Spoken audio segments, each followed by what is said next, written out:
so we are gonna get started on dessert, which, you know, for a nutritionist is always a little bit of a challenge. So I tried to rise above the challenge, and I found a really good one for you guys, which is good because it's one of my children's absolute favorite dishes from our time living in Thailand, and that is mango and sticky rice. So when it comes to sticky rice, you have a couple options. The very best one is to get like what's called a sweet rice from your Asian grocer or online. And that is a rice that has a really hard outer shell. So what you need to do is soak that overnight in some coconut milk. Don't soak it in coconut oil, that will do absolutely nothing besides cost a lot of money.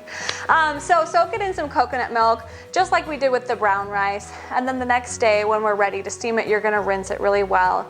And you're gonna use one of these bad boys. If you have a different steamer at home, that's fine. It's gotta be a fine mesh. But this is the traditional way that it's cooked in Thailand, sometimes in little different dishes like little steamer pots. But this is the one I have, which you can buy at your Asian grocery store or online on Amazon. So this is from Thailand, and it's one of my favorite things that I own from our time there. This is gonna sit right on the stove, and it's gonna boil water that's gonna, guess what? You guessed it, steam the rice. And it really is a steamed rice.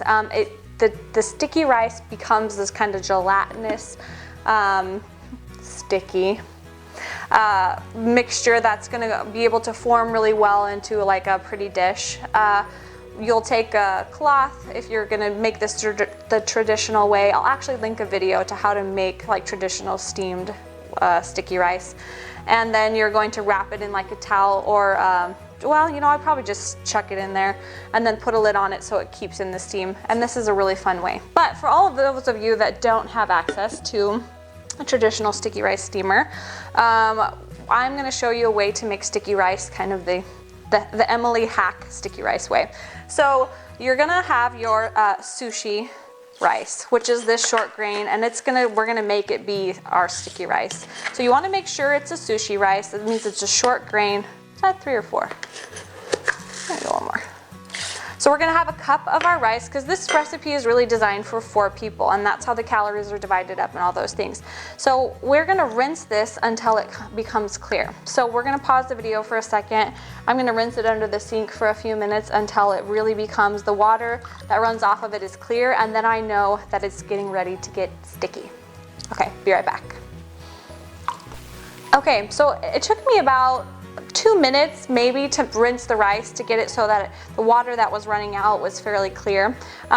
It'll just depend on how vigorously you rinse your rice, but that's a pretty decent time. So I have our cup of rice. It's gonna go, I told you, it's super messy, guys, super, all the time.